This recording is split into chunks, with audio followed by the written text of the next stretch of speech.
So why don't we go ahead and dive in here. Please feel free to interject at any point with questions. If you're following along online, please feel free to ask questions of Charlie, one of our own teaching assistants from Yale University, who will be there to intercept and either answer for you or vocalize them to me here in the room. The goal at hand then really is to just give you a sense of the broader community and also particularly a lot of the pedagogical decisions, for better or for worse, that have gone into CS50. And the goal here is to not just serve a whole bunch of Kool-Aid, certainly, so to speak, but to give you a chance just to hear how we think about things and then decide for yourself what works best for your students, your community, your school, or beyond. So this is CS50 in a typical healthy fall semester.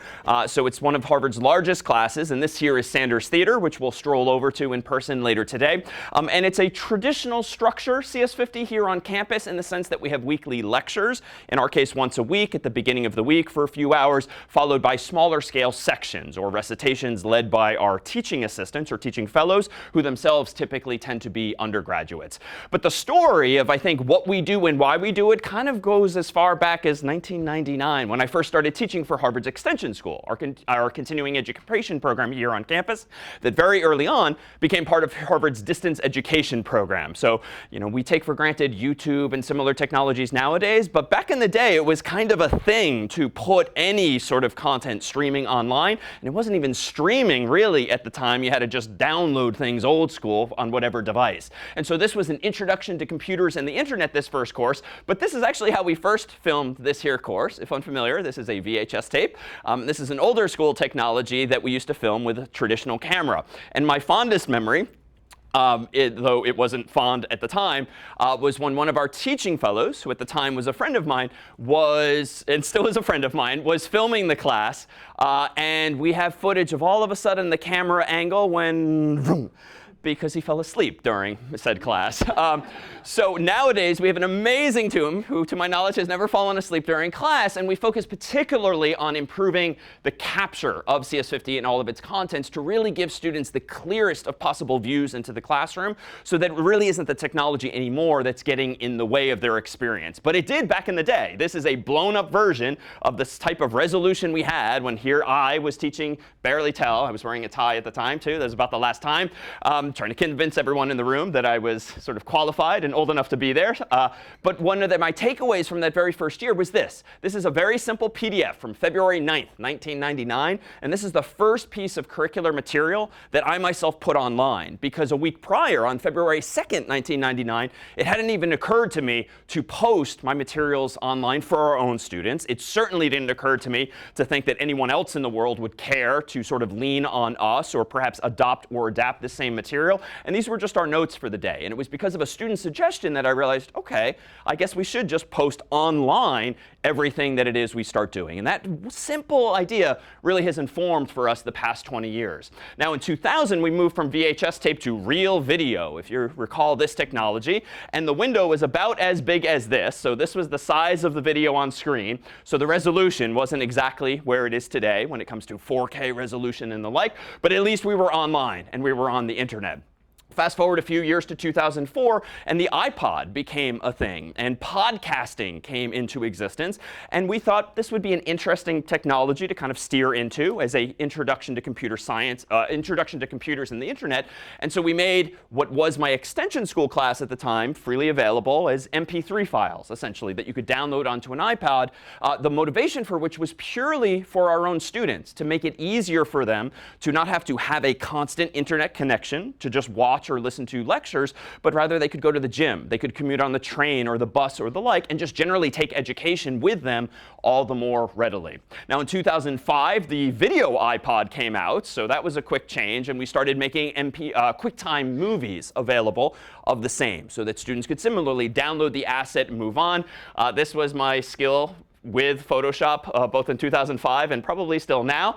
But this is the John Harvard statue, too, that you all here in person will meet later today on our tour as well. But we started looking quantitatively at how this kind of open courseware, even before the word really existed, was being received. And what struck us was that there were a significant number of downloads, certainly beyond the 100 or so students we had on campus. So on the x-axis here is the number of downloads of these various y-axis video files, or in this case, MP3 files as well. And so like several thousand people seemed to take an interest in this material. And so that too was kind of informative that there was this whole audience, certainly beyond campus, that may very well benefit from or not have access to the kinds of educational resources that you and I might otherwise take for granted at our institutions. And it was very international as well. Even though at the time it was about 60% US based, we had a large swaths of other countries as well. And these were some of the bigger percentages at the time. Nowadays, the other slices have grown even further, such that CS50's own audience is about 30% US and about 70% international instead.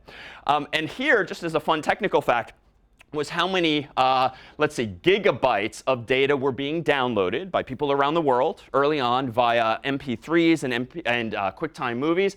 So this here would be 6 gigabytes. And so this was November of 2006. And at the time, hosting video content was actually really hard. Like, there really wasn't a YouTube as we know it today. And even when there was, it was like a 20-minute limit, which wouldn't be enough for a typical class.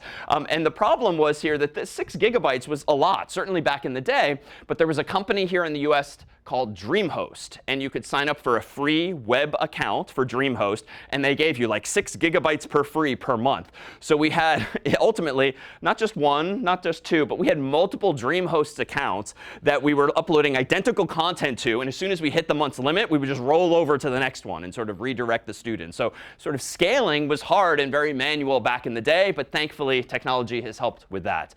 But now, all of these materials, and CS50 itself, is available via this license here, which is Creative Commons, which means it's available for anyone in the world to use, so long as it's attributed by them to, say, CS50, used for non-commercial purposes, and it is shared alike in the same way. So that if teachers alter the material in some way, add their own flair to it, that we would ask simply that they make it available online in that same spirit as well. Here, if curious, and I'll post this on our workshop page for today, was our look too at how podcasting and now digital technologies more generally really impacted our own students in terms of that same portability. But now let's enter sort of almost present times with CS50 itself, which is our introduction to computer science and programming here officially for undergrads at Harvard College, but also now via these other audiences as well. So it is offered not only to kids on campus, but also typically 100 or more adults around the US, around the world through Harvard's Extension School, which means folks who are not of traditional college age can still pursue a degree or a certificate or just fill in gaps in their knowledge. And in our case, what's different through Harvard Extension School versus just OpenCourseWare is that just like the college offering of this class, students through Harvard Extension School have access to a dedicated teaching fellow, or TA. They get formal grades and feedback in a transcript and the like, whereas OpenCourseWare is much more community-driven and supported, as you'll soon see. All of the materials have long been available on websites that look a little something like this now in a more modern form.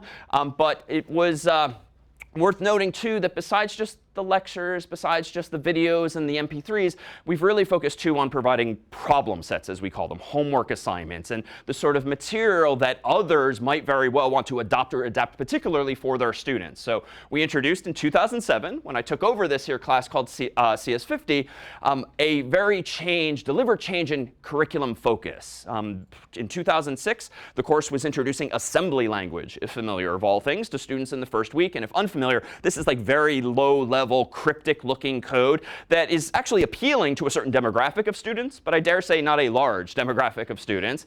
And so we instead inverted things, and our friends at MIT had invented a new graphical programming language called Scratch that at the middle school level, teachers might spend, a good semester, maybe even a whole year on. For us at the college level, and I think even the high school level and certainly beyond, we spend about a week on it just to introduce certain concepts like functions and loops and the like, but to give students this very visual mental model that they can latch onto and not get stuck with semicolons, parentheses, and sort of stupid distractions that might otherwise hit them with more traditional languages like C and the like. We very deliberately altered the problem sets to at least have some foundation in popular culture or mental models that students already have. So even though one of our first homework assignments in C is just to use some little hashtag symbols to print the equivalent of a pyramid like this, we very deliberately connect those dots conceptually to a game, whether it's the original Super Mario Brothers or the latest and greatest on the Nintendo Switch, to students so that they get why they might care to do something like this, so it's not just ASCII art, so to speak, on the screen. We introduce them to real-world domains like cryptography and giving them a sense of how they might rotate letters in an alphabet in English or any other and scramble or encrypt and then decrypt information. We give them things a little something like this. And this isn't quite one of those magic eye puzzles, but if you apply in code a red filter to this, the equivalent of taking a red piece of plastic from cereal boxes, at least growing up in the US, this should reveal a secret message. Can anyone see it with their own human eyes without that piece of plastic? This will be a throwback to perhaps a game you might have played growing up. It was Professor Plum in the lounge with the candlestick. So this is an allusion to Clue or Cluedo, which is a popular board game, at least here in the US. But this is meant to capture, too, a problem that at the end of the day is really just about a two-dimensional array of pixels, if you will, up, down, left, right, but giving students a fun way of exploring the same so that the sort of reward at the end is to actually solve some puzzle or problem like this one here. And then, of course, fast forward to the end of our semester, if familiar with CS50 already, we end with web programming. So we start with Scratch. We move on to C, a little bit of Python, JavaScript, SQL, HTML, and CSS. And by the end of just 3+ months, in our case, or 1+ year or so, in the case of CS50X or CS50 AP, students are building their very own web application. And that really is core to the design of CS50, to sort of have a significant expectations of students, and it's a significant slope, but it starts low in terms of accessibility, but ends high ideally, so that by the end of the course, students are either well prepared to go take some other class in computer science or programming, or they have enough technical skills and enough conceptual understanding that they can go back to their own preferred interests in the arts, humanities, social sciences, and just like write code to solve problems, even if it's not going to be their full-time job. And ultimately, one of the motivations for these several languages in CS50 itself is that we haven't wanted students to exit the class thinking, oh, I took a class in C, or I learned how to program in Python. We really want them to say only, I learned how to program. And indeed, that's meant to be the case. A certain type of programming, procedural programming, if familiar with that, as opposed to functional programming or object-oriented, but programming, period, nonetheless. Let me just pause here, since this was a lot all at once, and see if there's any questions or confusion. Anything at all? No? And Charlie, do feel free to relay as well. So among the tenets of the class, I dare say, that we sort of figured out over time. These were not things that we decided in 2007, this is how we shall characterize CS50. But I dare say this is perhaps a helpful mental model for what characterizes this course in particular, is one, that accessibility. And that was borne out by our use of Scratch in the very first week, which we still do some 15+ years later. But two, accompanied by a degree of rigor. Like, it was not our goal to make this a very large, popular gut type class on campus, but rather to really keep expectations high. And I do dare say, philosophically, I think in general education, certainly here in the US, does not hold expectations high enough for students. And indeed, I think if you create an environment that's characterized by this very accessible on-ramp, but where they do feel like I am taking a rigorous class, I am taking a Harvard-like class or the like, I do think there's something motivational in that, so long as you can provide the requisite support structure to get all students from that starting line to that finish line. And I think we've focused unusually, case in point here today, online and on campus as well, on community, like making students feel part of some community that's not competitive. The goal is not to outdo some classmate, but rather to get through it together. And as you'll see some visuals over the course of this morning of our events and community outreach type events, the goal is to really make students feel like they're indeed part of this community.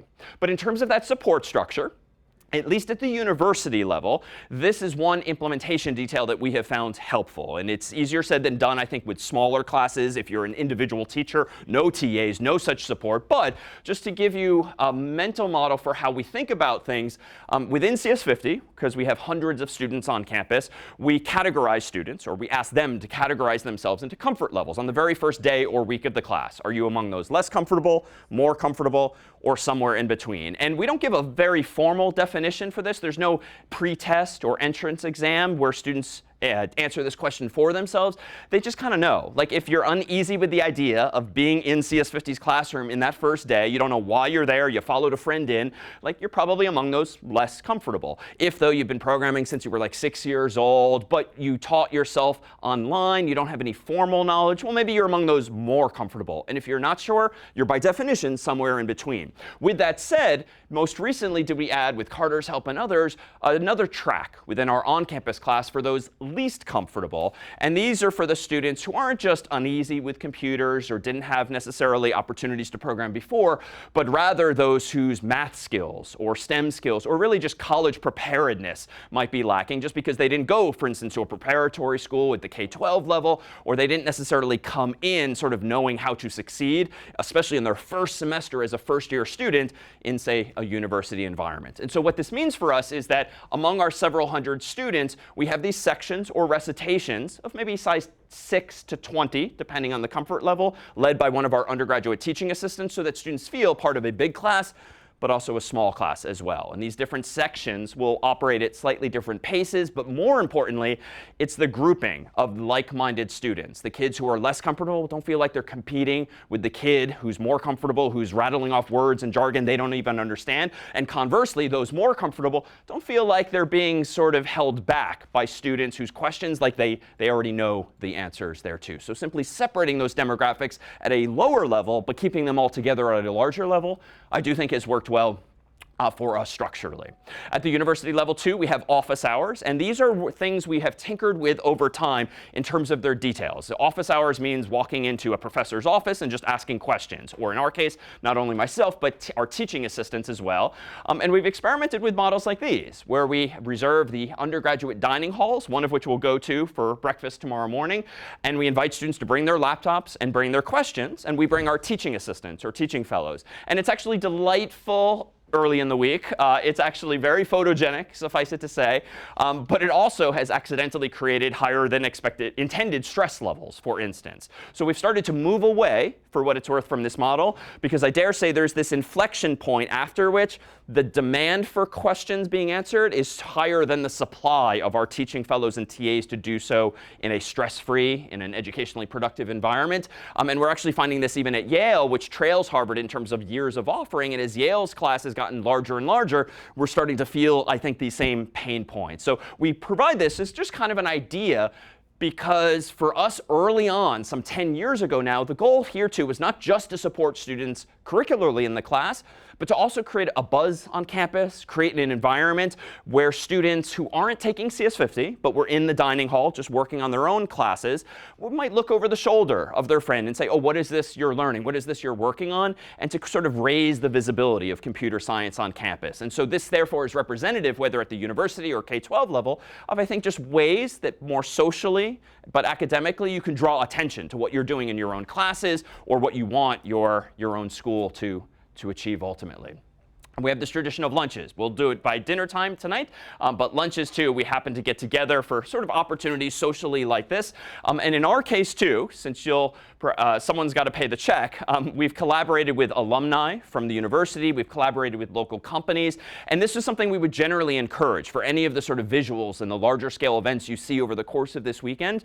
Whether you're a small school out in the suburbs or a city school or the like, very often finding some company, finding some local advocate is a great way to partner with industry and have them bring swag for your students, or invite them to lunch and talk to people from the real world about full-time jobs, part-time jobs, summer jobs, what it is to work in industry. And so we've tried to very deliberately intersect the class, not curricularly so much with industry or academically, but socially, to give students those opportunities to interact with folks from the real world.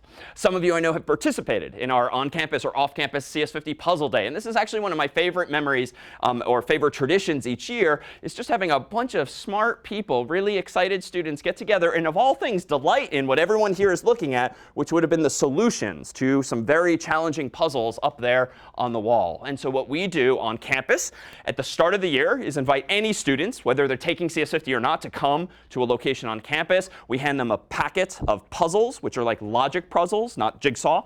And the goal in small teams is to collaborate for a few hours and try to solve as many of them as possible. And then there's some fabulous prizes prizes for the teams that finish the most quickly. But the real intent is just to emphasize at the beginning of our school year that computer science really is about problem solving. And it's not about heads down in front of a computer as students might have perceived it or perceived their friends, say in high school or middle school or the like. It really can be about collaboratively solving problems, even without using or needing a computer. In fact, these puzzles have nothing to do with computer science. It really is just about sort of logic and smarts. And so we do that to get students excited more generally. At the end of the semester, in our case, sometimes at the K-12 level among our CS50 AP teachers, we encourage a CS50 Hackathon. In our case, we invite students to a large space on or off campus to bring their laptops again and their final projects, visions and goals for their capstone experience.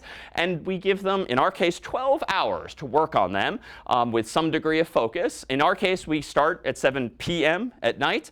We end at 7 a.m. in the morning. So it's very much a sort of collegiate type design. For K-12, we recommend perhaps daytime hours, which we've done, starting at 10 a.m., for instance, ending at 2 p.m. or the like. But this is meant to be not only an environment where our teaching fellows and our students are all together just asking questions of each other and moving forward on these projects, but also maybe taking naps around 3 or 4 a.m.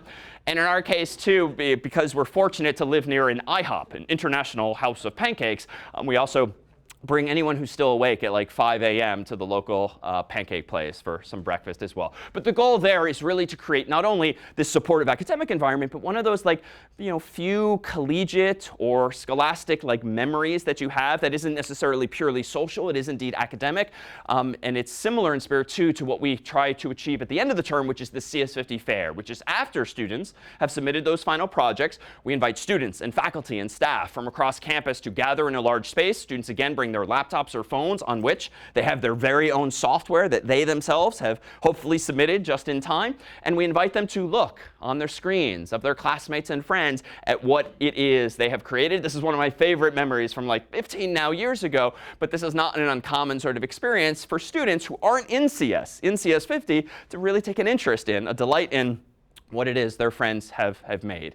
And most important, too, I think, is to emphasize that at least for our college students here, 2/3 of them have never taken a computer science class before. So a super majority of the students and of these faces here on the screen had literally never programmed 3 months prior to building CS50 Finance, their web application, building their final project and demoing things like this. Let me pause here to see if there's any questions I can answer. No? OK. Charlie, did you want to vocalize something? No? Yes, we do have a question from the chat here. Sure. Arlene, I rated the licensing for the course. What is meant by non-commercial? I'm a solo instructor running small workshops. I don't teach for free. Am I able to use the material? Typically, yes. So for those who couldn't hear that question on camera, what exactly does non-commercial mean? They're an individual teacher. They might use the materials for their workshops. Generally, that would be perfectly fine. What we mean by non-commercial would be sort of doing something that's not so much individualistic in that way. It isn't just so much professional development, but something more grand in scale. And if whenever in doubt, you can email us at outreach@cs50.harvard.edu to help clarify as well. And on CS50's homepage, we have some clarifying bullets, too. And lastly, and those of you here in person last night, and you online can't necessarily see the T-shirts in the crowd, but we also try to give out T-shirts at the end of our particular school year saying quite simply and quite proudly for students that I took CS50. The goal being really to message that that was the goal, that was their accomplishment. And even if they take no other CS courses thereafter, they at least have this foundation underneath their belt. And as you can probably see, we also have some I taught or I teach CS50 shirts as well.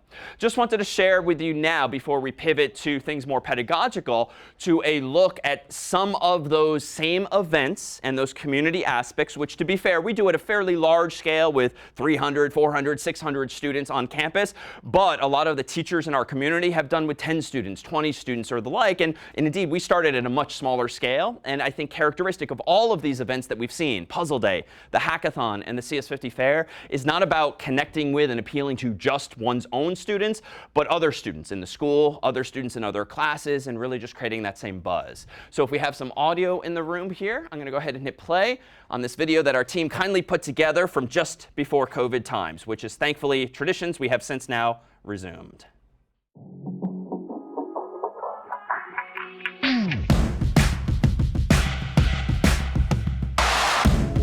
My home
Those here in person, perhaps there's some Easter eggs when we do our tour later. You'll see a few of those same spots. See if you can notice them along the way. So let's catch up to present time and take a look not only at the curricular materials, but the pedagogical decisions behind them, as well as some of our technological solutions that the team has rolled out over time to support teachers and students alike. And I offer this historical perspective in these more recent years to really give you a sense of all of the various things we have tried and either succeeded at, we think, or failed at in the interest of sharing information that hopefully helps others not reinvent wheels. So in 2010, when among our goals was to provide students with a standardized programming environment, we rolled out something called the CS50 Appliance. This is a virtual machine, which is an implementation of a computer in software. So like on Mac OS, you could run Windows 95 or Windows XP or nowadays Windows 10 or 11 in a window on your own Mac, virtualizing therefore the operating system. We did this though with Linux. We wanted to give students a programming environment similar to the historical cluster of servers that we had here on campus, but let them use it on their own Macs and PCs. So it looked a little something like this, sort of like a traditional computer or like a Windows-like start menu here, but it had all of the course's software pre-installed into it. And students could now run it on their own computers. And it was indeed this appliance, so to speak, that actually enabled CS50 to become available on edX years ago, because we couldn't really comfortably give tens of thousands, hundreds of thousands of students access to Harvard email addresses and accounts on the campus. So this was much more portable. That said, it was not without its headaches and technical difficulties. Simply closing one's laptop lid at the time could have, with some non-zero probability, could break things, and this was just because of stupid bugs in software and the like. But there was a non-trivial technical support challenge when it came to having students run anything on their own Macs and PCs. So in 2012, for instance, that was not the segue I wanted to say. Already mentioned that. Let's see. I got out of order here. So so a few years later, we transitioned to a different technology. That'll be my cover here. But along the way, in 2012, I made this point earlier by accident, is when the course became freely available via edX specifically. So in 2007 onward, everything had been freely available, but edX is this massive open online platform via which folks can take courses for free. And so CS50 was among the first classes at Harvard College to become part of that same experience. And we focused particularly not on just using one platform. Indeed, CS50 has tried to go where users actually are, as opposed to creating our own walled garden. So as some of you might be familiar, at this URL is quite the list of various social media platforms, Q&A platforms, and the like, where we've tried to bring the class to students so as to not expect them to have to seek us out in order to get support. And just some of the communities represented actually here today in some form and also in years past were these. So I thought I'd give you a glimpse of some of the faces, teachers and students alike around the world. These are some of our friends from Miami-Dade College some years ago, proudly holding their certificates from Miami-Dade College's Idea Center there. These are some of our students in London when we held the CS50 Hackathon for students not on campus, but off campus there. Here are some of our students in India working on CS50 Puzzle Day, having downloaded and printed out those PDFs of puzzles that I mentioned earlier. Here is one of our online students in Burma leading as a student himself a whole bunch of his classmates in an exercise about computational thinking. Here are some of our students in Pakistan at the end of that same event, CS50 Puzzle Day.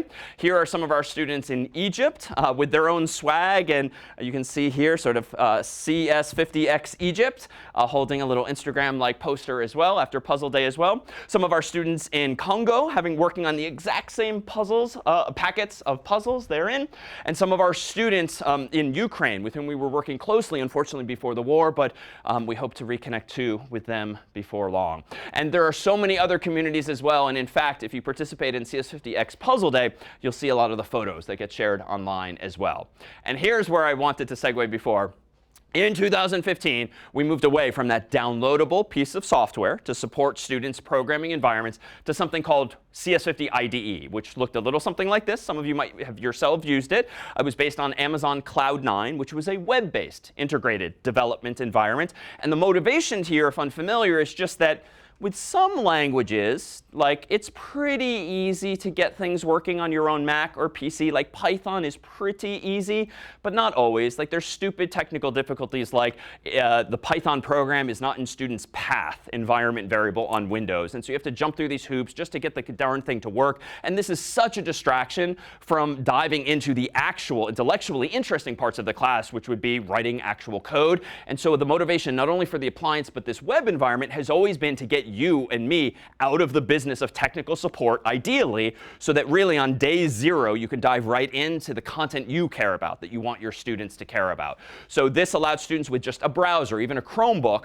so long as they have an internet connection, to access that same software pre-installed in their environment. And in particular with CS50, if less familiar, we really have emphasized industry standard or industry common tools. I have not personally been a fan of a lot of programming environments that oversimplify things and reduce programming and compiling and interpreting code to just like a play button and not really understanding what it is that's going underneath the hood.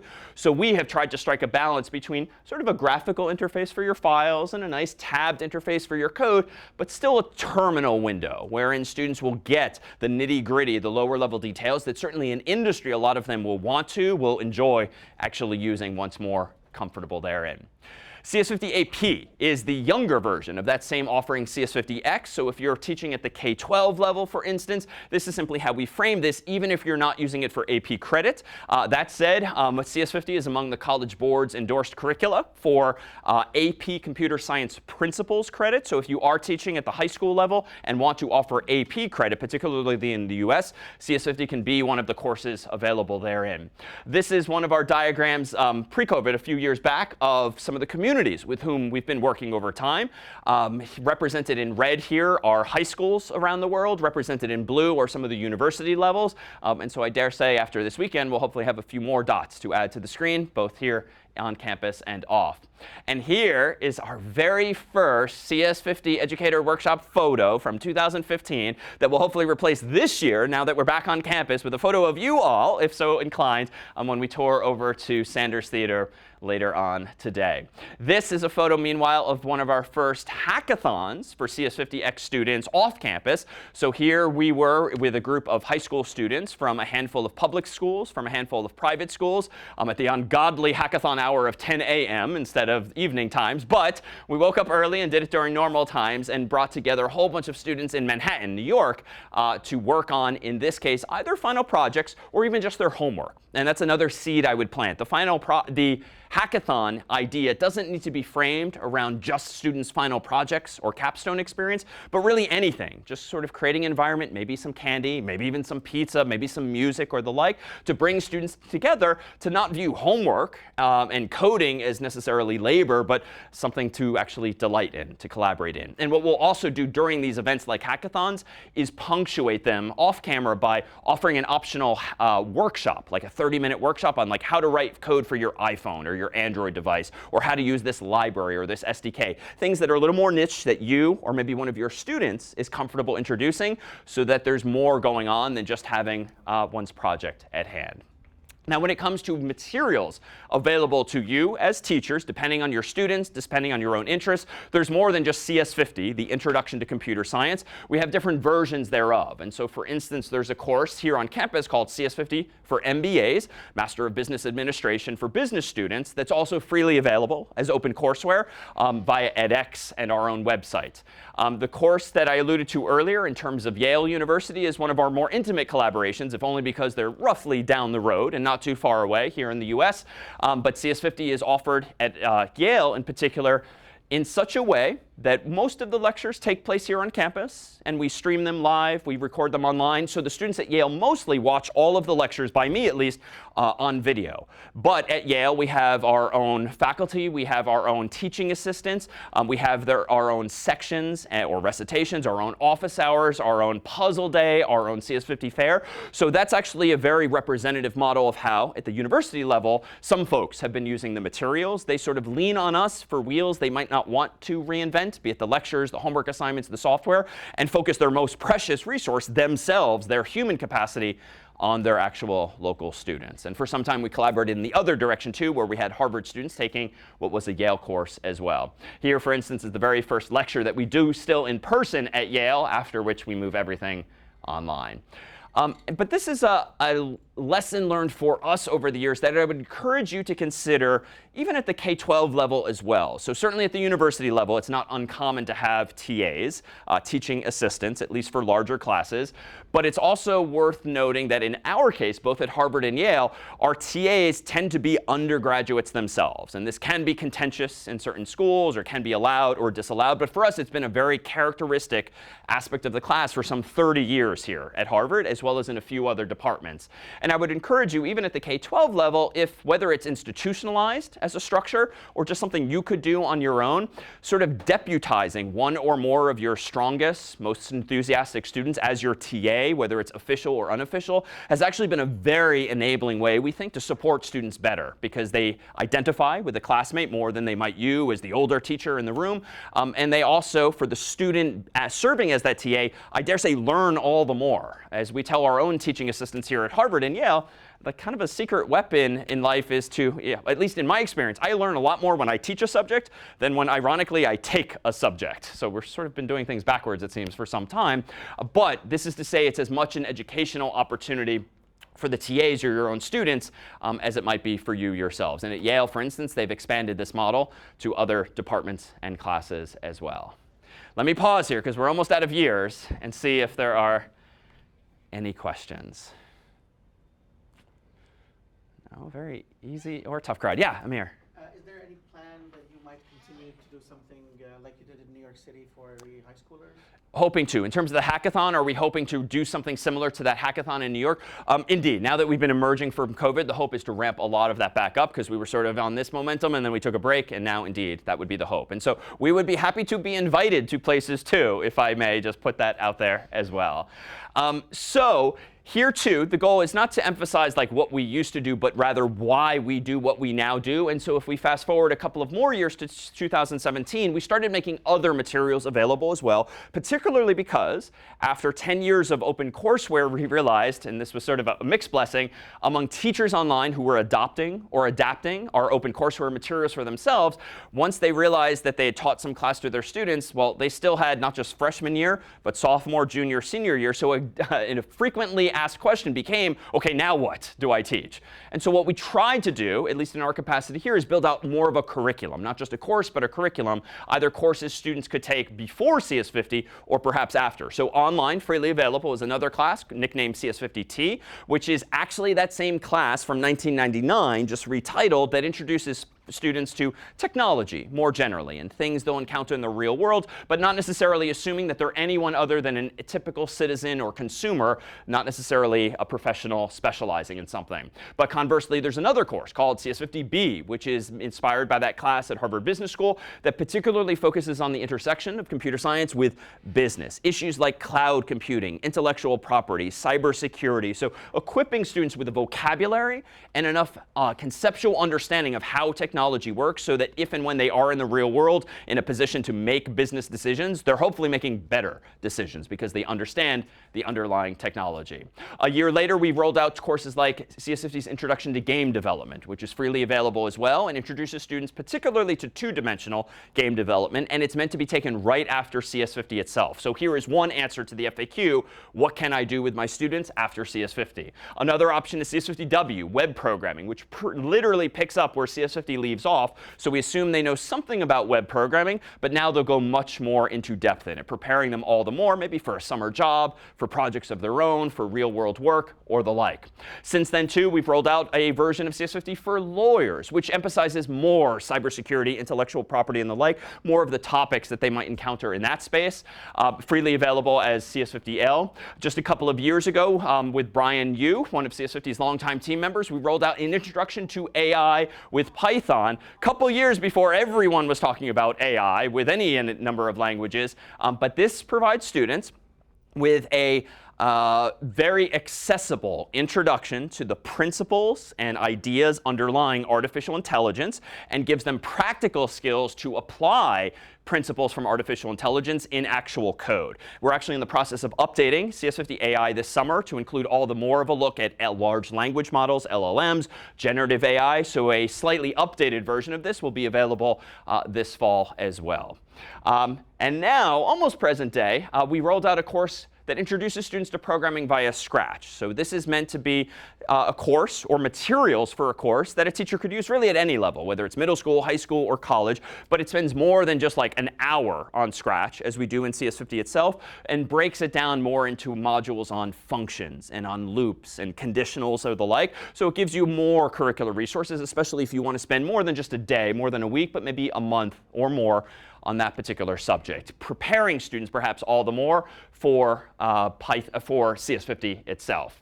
We transitioned 2 years ago, too, to what we call Visual Studio for CS50, which is essentially our own adaptation of VS Code, a very popular open source product, hosted, in our case, on top of GitHub, which offers a new service called GitHub Codespaces. So very similar in spirit to CS50 IDE from Amazon, but this is, dare say, more of an industry standard now. And more excitingly, it has a whole ecosystem of extensions that you can develop, that you can download and install for free. It has more language support. We just rolled out with Rungshin's help support for like 15 other human languages just for accessibility in terms of understanding prompts. And so this is the tool if you now use code.cs50.io or cs50.dev. This is now what you're using. And pedagogically here, among our goals has been by the end of a class, we want students ideally to stop using CS50's infrastructure. We want to take off the last of those training wheels. And what's wonderful about VS Code is that in their browser, using our version online, it looks like it will on their own Mac and PC. And so what we try to do now at the end of CS50 on campus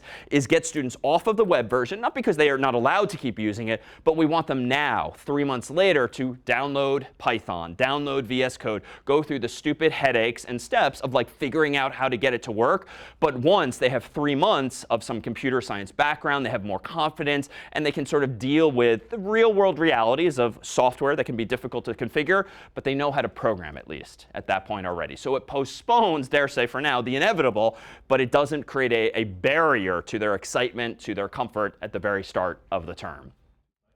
And now most recently, do we have a final, another introduction to programming, this one with Python. And this is meant to be a course that you're welcome to adopt or adapt in any form to perhaps use after CS50 itself, maybe even during if you kind of want to expand our segment on Python within the class, or even before. So a frequently asked question among incoming first-year students at Harvard is, how should I prepare for CS50 over the summer, for instance? And the official answer is always, well, you don't need to, because 2/3 of your classmates also will never have programmed before.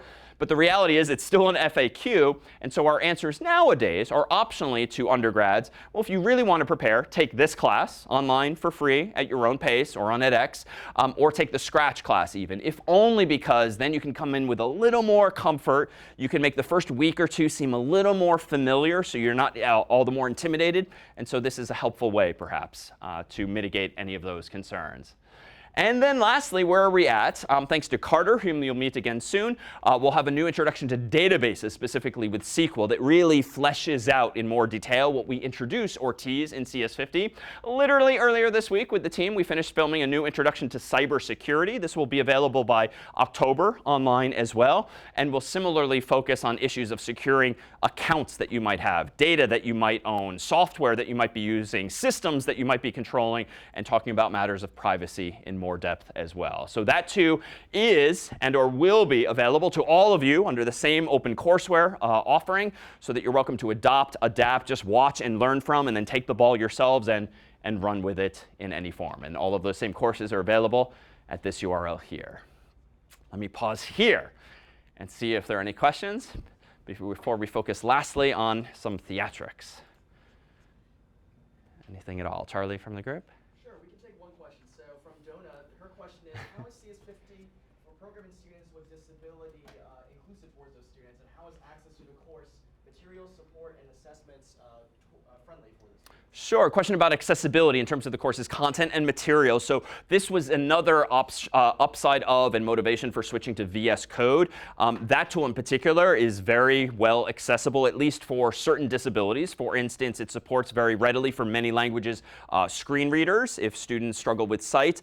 There are certain tools nowadays, even from GitHub. There is a voice recognition feature whereby students with motor disabilities can, with some accuracy, program using their voice. And this is a technology, thanks to AI, that will only be getting better. There are different themes which can help with sight as well, whether it's for high contrast or lower contrast or the like. And when it comes to CS50's own materials, we caption, using humans still, all of the course's video content. So they're accompanied by SRT files or closed captions thereof. All of our materials are available in HTML format or in PDF format, both of which lend themselves to screen readers as well. The only thing that is not accessible to our knowledge is Scratch, unfortunately. That one's sort of out of our control, but it's very much, I know, at forefront of mind for the MIT folks working on that. And so I would call out that one footnote therein. Other questions from folks here? No? All right. So here, by the way, is a longer URL. Well, here you could Google this too, but here is the longer URL of the same OpenCourseWare license. And I should mention too, in case folks are taking photos, which you're welcome to do, all of these slides are linked on the workshop page already, so you're welcome to download or link to them there. So just wanted to tease one of our biggest initiatives that you'll hear more about this weekend as well. But we, CS50, are very much steering into AI in what I think is a very positive opportunity. It was disappointing to me, at least personally, over the past 6 to 9 months, at least in the US, where so much of the narrative in education was like negative or fearful when it comes to AI, particularly around academic dishonesty and plagiarism. And that's absolutely an issue that I do think will be exacerbated by tools like ChatGPT and the like. But at least here on campus, as some of you might know, like we have actually focused quite a bit on issues of academic honesty over the years. We ourselves are fortunate, mixed blessing, to have some resources via which we can look for, detect, and submit disciplinary cases to the university to handle when we notice that students seem to have plagiarized some of their work. So for us, this is a long-standing problem. And in any given year here at Harvard, we might discipline as many as 10% of the 600 students. So that is a significant number. Unfortunately, it's in line with peer institutions and introductory courses elsewhere. So this is sort of nothing new, I dare say, for us and perhaps for many of you in the room. I would propose that we, educationally, really focus on what opportunities this now offers. And so we have been thinking about AI really as allowing us before long to achieve an approximation of a 1-to-1 teacher-student ratio, to really amplify like little old me or little old you in your classroom to support your 20, your 30, your 60, your 100 students much more effectively. And so what we've been doing toward that end is experimenting with a few new tools. So CS50.ai is an actual website that you can log into for free with any GitHub account if you have one already. And it gives you a ChatGPT-like interface. But what we've been experimenting with over the past few weeks with Rongshin, with our undergraduate team, is on trying to put downward pressure on just how helpful this tool or these tools are. I dare say right now, if you've tried ChatGPT, you ask it a question like, write me a program that does X, it will write you a program that does X in any number of languages. If you paste in a bunch of code and say, what does it do? It'll do a pretty good job at telling you what does the code do. And most of those types of questions are probably not how you want tools answering your students' questions. It would be like the overly helpful friend in a class just giving the answer instead of leading students to the answer. So through prompting, and more on this later, we've been trying to coerce tools like this to answer in a manner that you as a teacher would be proud of or find acceptable. So for instance, instead of just telling the answer, we're trying to get the AI to ask more rhetorical questions. Like, have you thought about doing X? Or have you thought about doing Y? Or maybe identifying the actual problem, but not telling them how to fix it. Telling the AI, don't give more than 2 or 3 lines of code. Don't give them the whole thing. So this doesn't stop, practically speaking, students from still using ChatGPT, Bing, Google, or the like. So we, for the moment, simply ban the usage thereof by policy. Like that's simply in the syllabus. It is considered dishonest, unethical to use those tools in their current form right now. But we, and with you if you would like to partake, we're trying to at least counterbalance that with, but you may use these tools because we recognize the value, we recognize the positive opportunity, and they're not going to be perfect. They're not perfect right now, but I do think they're going to get better and better and better. And I think this is actually very exciting in terms of being being able to amplify your voice and your instruction to all the more students especially. So more on that later today and tomorrow.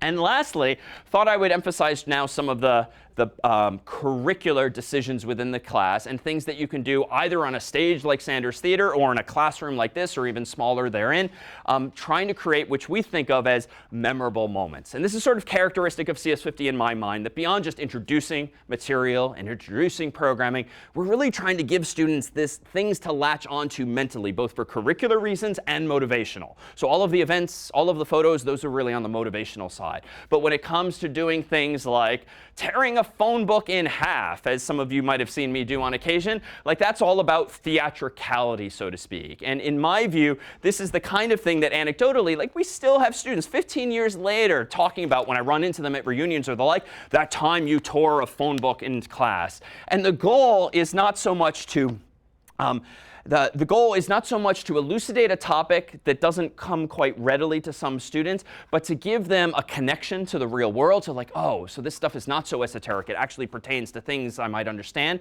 And it also helps them have sort of real world metaphors that do help them understand later more advanced topics, for instance. Now, the catch is phone books are getting smaller and smaller and harder to find. So I'm not sure how many more years we can squeeze out this demonstration. And I thought it's only fair, though, if perhaps we do this once. Could we get a volunteer maybe to do this instead of me? I've torn my... Charlie, can we put a face to the person online? All right, so those of you chatting with Charlie in the chat, here's who you've been talking to. Charlie, do you want to introduce yourself again for the group? Let me hand you the microphone. All right. Hello, everyone. My name is Charlie. I'm a head TA for CS50 at Yale, and I'm currently an intern on our development team this summer. OK, wonderful. So, Charlie, here we have a phone book, which I think in our day used to be about finding names and numbers, which are alphabetically sorted from A to Z in English. And suppose that I want to find, I think it's Eli Yale. So first name starts with E. We'll do E because it's more interesting than Y. Could you go and tell us different ways in which you might find Eli Yale and maybe ramp up to something more theatrical? Yeah, sure thing. So the first thing I could think of is that with this phone book here, I know that it's sorted alphabetically, right? So I could just start at the very beginning and slowly go all the way up to the E's, right? So I could go page by page here. But this will probably take quite a while, right? Because there's surely a lot of people with names starting with A, B, C, D, all the way up to E, right? Then I can think of another way where I could possibly skip every other page, right? So theoretically, that should double the time, or reduce the amount of time by half that it'll take for me to search through this. But there is a small issue with that, right? And what might be that issue if I go every other page? Yeah. Yeah, exactly. There's a chance that Eli Yale's on one of those pages that I skipped, right? So what's another way that we could take advantage of this phone book, which we know is sorted alphabetically? Well, I know that if I start in the middle here, and I open up to, let's say, the page with I, for example, right here in the middle, I know that I'm looking for Eli Yale, so it starts with an E, right? So where should I go in terms of this phone book to look for the E section? Well, I know I should go to the left. So I can automatically get rid of half of this phone book and then look only in this half now because I know everything I'm looking for must be in this section in terms of Eli Yale. And I think the next time you tear it, I think people enjoy when you do it much more theatrically. Yeah. I don't have as much experience as you, but we'll get there. How about we'll do one more divide and conquer? Sure thing. So now that we have just between A and I know I'm looking for E, so I'm once again going to go to the middle here. And it looks like right here in the middle, I'm at C here. So I'm going to go ahead and rip this apart again, toss apart this section, and I'm left here. I tossed the wrong section, but in theory, I should be holding this section with C and E. And then from there, we can continue this until we eventually find the right page. Wonderful. A round of applause if we could for Charlie. Thank you. Yes, question, please. Less question, more comment. I know it's hard to find phone books, so what I've done when doing this demo is I go to the science department and get one of their chemical ordering catalogs from past years. Oh. Those, they've got like 50 of them every year.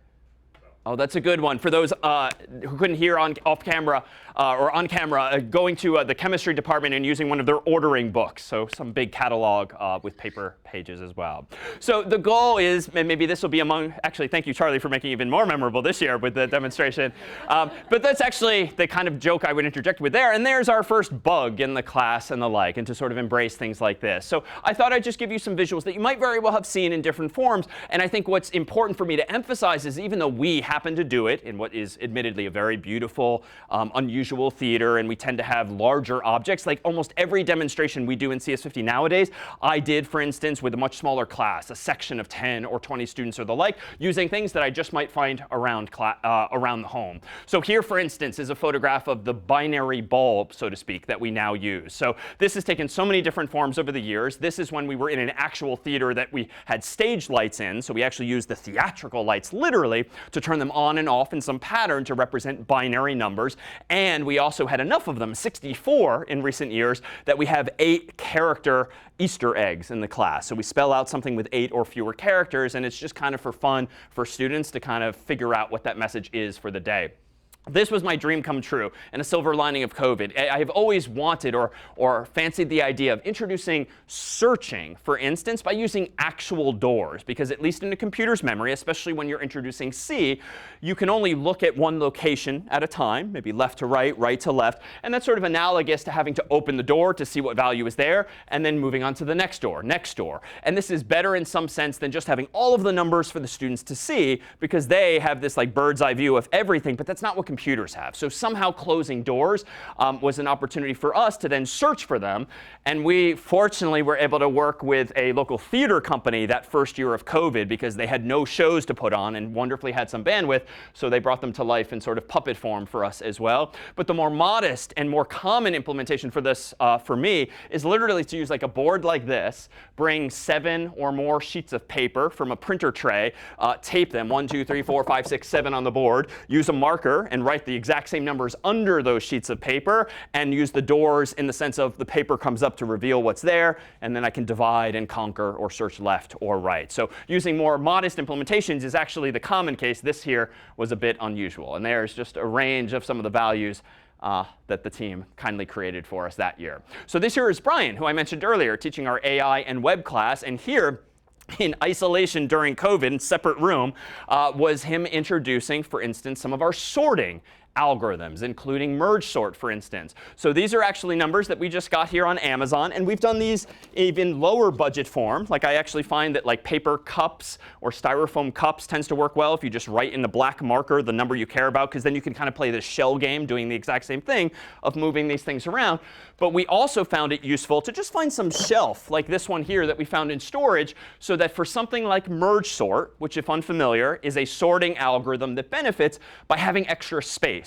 So not just the top shelf, but maybe like the middle shelf here too, or if you prefer, even multiple shelves. But the point is more space benefits merge sort. So here is Brian doing some sorting and then finally some merging from top to bottom. And so this is something one can do pretty readily, either in front of the class or on a shelf, that just gives students more of a mental model for what's going on when sorting things. Another that we do nowadays, I just went to Home Depot, which is a big store nearby for hardware, and we bought a couple of mailboxes that you might have at home.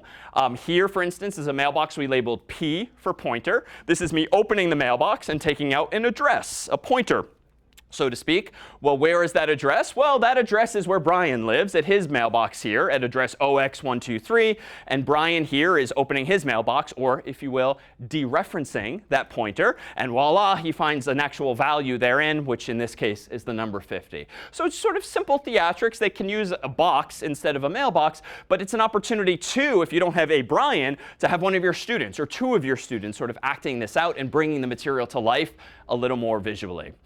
This here is me and Brian again in isolation during COVID times, but he had 2 glasses of water. We had colored them differently using food coloring, and I intentionally asked him to swap the values of those two liquids. So to somehow get the purple into the orange and the orange into the purple. And presumably, like physically, this shouldn't really be possible. And so, OK, now I have to give him a temporary variable so as to do a swap from x to y and y to x. If we can actually use this third temporary variable, then Brian can probably achieve the same. And this is actually a fun demonstration. And typically in non-COVID times, we invite students up on stage in front of the class to do all of these demos. We don't prep them in advance. And I would say 60, 70% of the time, it goes according to plan. Maybe 30% of the time, thank you, Charlie, it doesn't go according to plan. But that, too, just makes these moments like all the memorable. And we try to use it to course correct, like, why did that go wrong? So case in point, when it wasn't Brian, but one of our students, I realized imprecision in my own wording. And I said, swap the two liquids.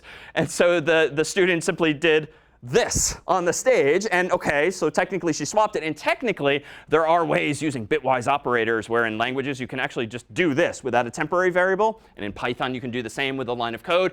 But then I realized, too, I have to sometimes strike this balance between embracing the unexpected on stage, which might get us a little off the pedagogical narrative, versus recognizing that that, too, can be memorable. So we turn the knob different years with how specific or precise we are.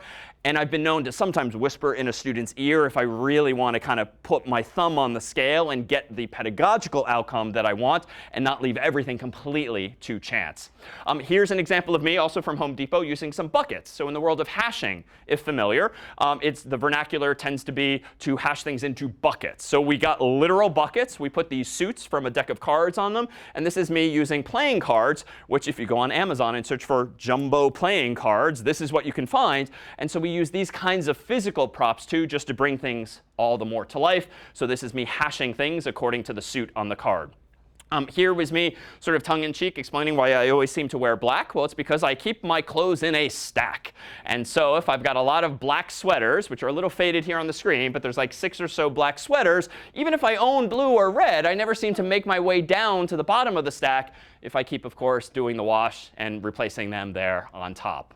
And this, too, is not something that's easy to find, but this was an old-timey refrigerator, because in the world of operating systems, there's long been this metaphor of locking a database is kind of like locking a refrigerator. And if you haven't heard me say this tale before, I myself got this from a professor when I learned operating systems years ago, whereby you contrive a story whereby suppose you and a roommate have a college dorm fridge, and you both, one of you comes home one day, opens the fridge, and realizes, oh, you're out of milk. And so you close the refrigerator door, you go out of your room, and you walk across the street to go buy some more milk.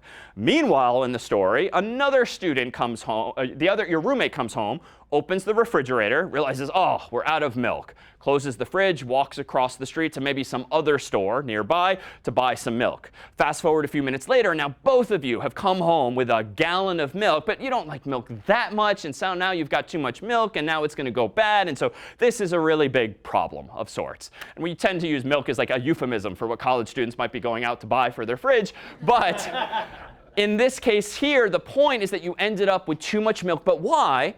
Well, it's because both of you made a decision about information while that information was in the process of changing or being updated, going from 0 milk to 1 milk, and that's why we ended up with 2 milks. So how can you solve this? Well, you can slap like a Post-it note on the fridge, leave a note, and just say, gone for milk, so that hopefully the second roommate doesn't do it. Or more dramatically, you can lock the fridge, for instance, as we did here with the chain and padlock, to make clear that your roommate should not even be able to inspect the value of that variable until it has finished updating. So this is the kind of stuff, too, that whether it's a fridge or just a box, you can maybe even prep 1 or 2 of your students to kind of enact this on stage or in the front of the classroom, just to, again, bring fairly esoteric concepts like database locks and transactions to life here.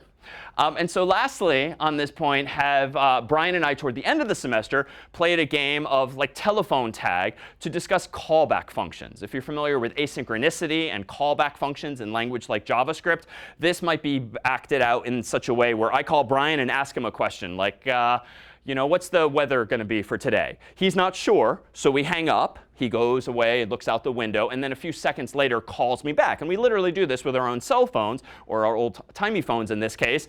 And then some seconds later, my phone rings. I get interrupted. I have to handle this event and pick up the phone, and he tells me the day's weather, or whatever the question might have been. So the idea being these asynchronous callbacks that might interrupt whatever it is the code is now doing. We try to bring a more arcane example therein to life. So just to give you some data points, and this is only collected via surveys of our own undergraduate students, when we ask them to what extent did they like our use of physical props in class to explain topics, it's pretty overwhelming that they at least liked it or loved it even, using these very coarse measures. So they were at least well received, as opposed to students rolling their eyes at these kinds of theatrics. We asked them more specifically, and this slide I'll defer mostly to the online version rather than walk through it here.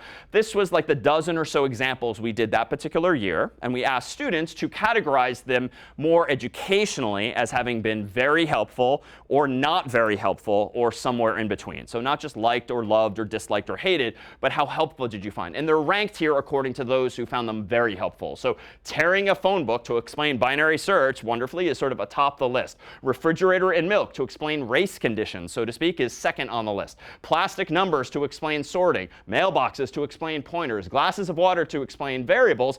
Black box to explain functions did not play very well. And it might just be of how I enacted it. We didn't show you a picture, but I literally had a black box on stage so as to enact something like Julia Child, where I put something into the black box here, and then I pull out something here as the output. The idea being it's like, there's this black box abstraction that's turning the input into the output. I think I probably just didn't do it very well. Or we've hypothesized that, OK, it's a black box. I get it. Like, there's maybe not cognitively that much of a barrier with maybe simpler topics like that. So just to give you a sense of how things were received, we had several hundred students evaluating these particular examples.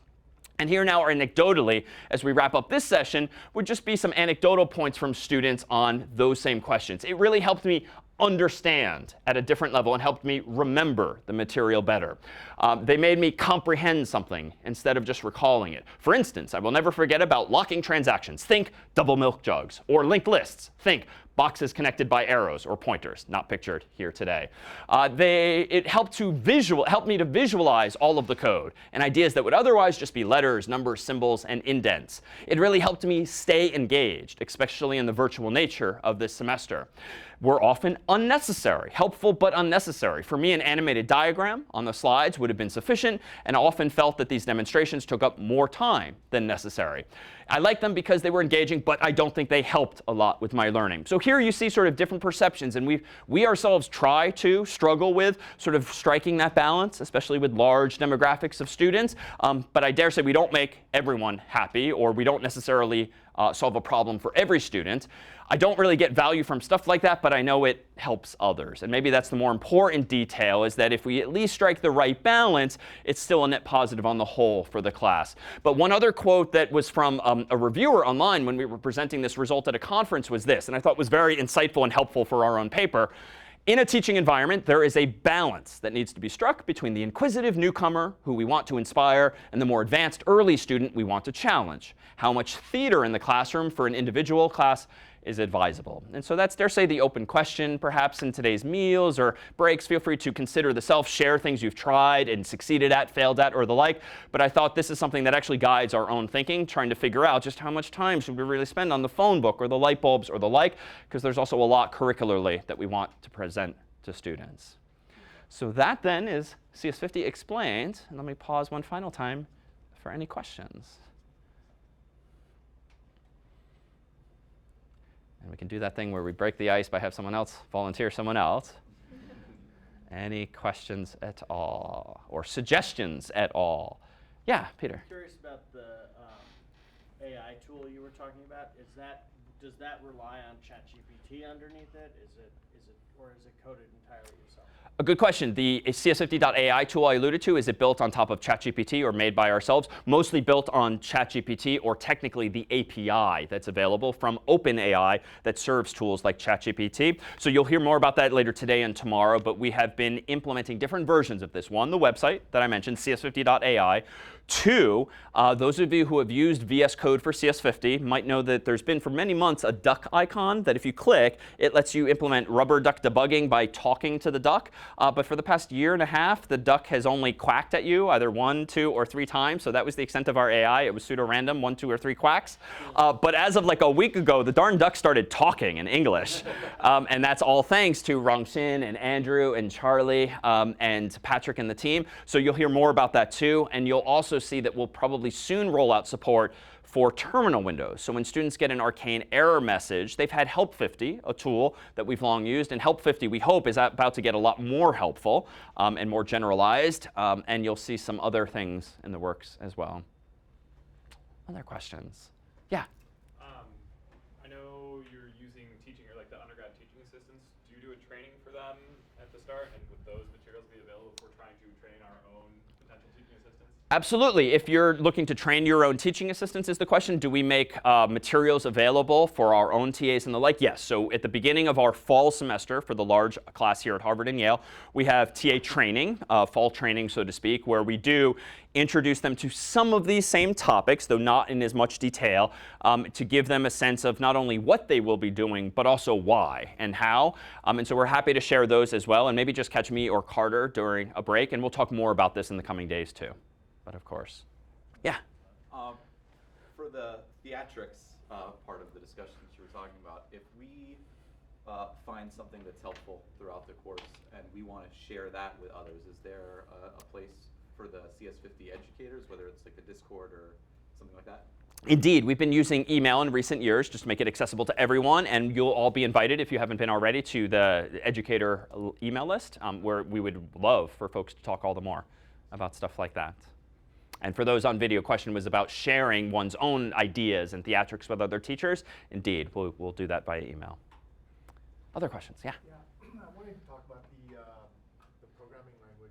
All the examples seem to be about C, and I can see that there's some maybe low-level things that brings up. But if you were forced not to use C, what language would you use? A good question. If we were not using C, what other language would we use? Probably Python nowadays, I would say. And there's certainly a lot of momentum building for that.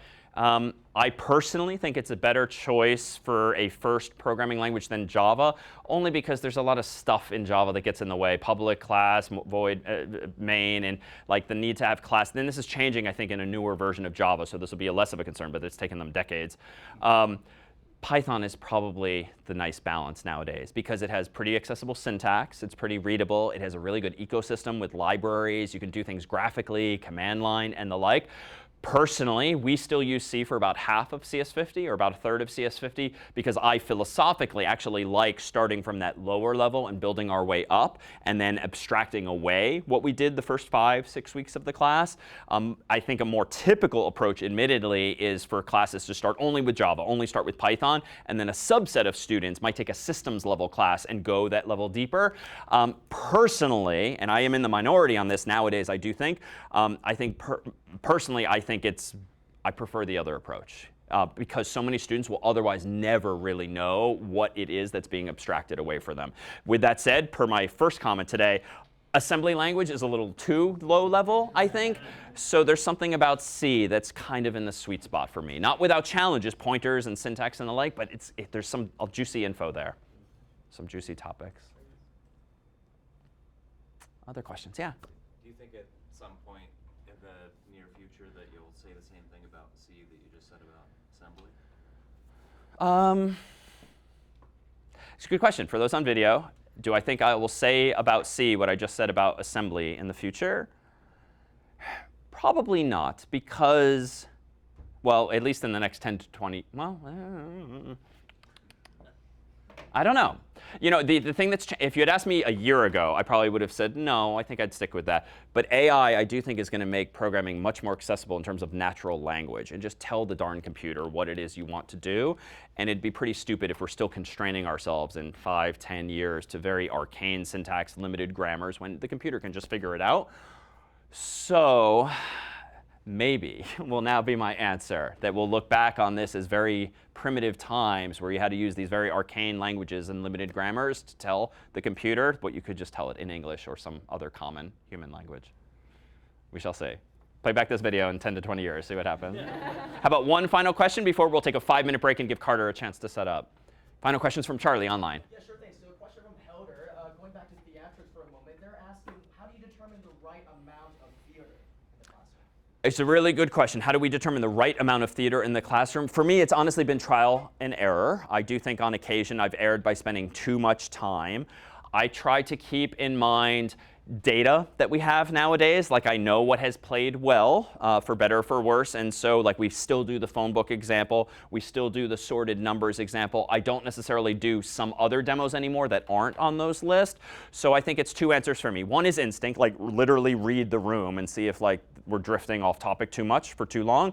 And 2, ask students and then get it right the next year or get it better the next year. All right, well, why don't we go ahead and take a 5-minute break here, and when we resume, Carter will dive more into the curriculum.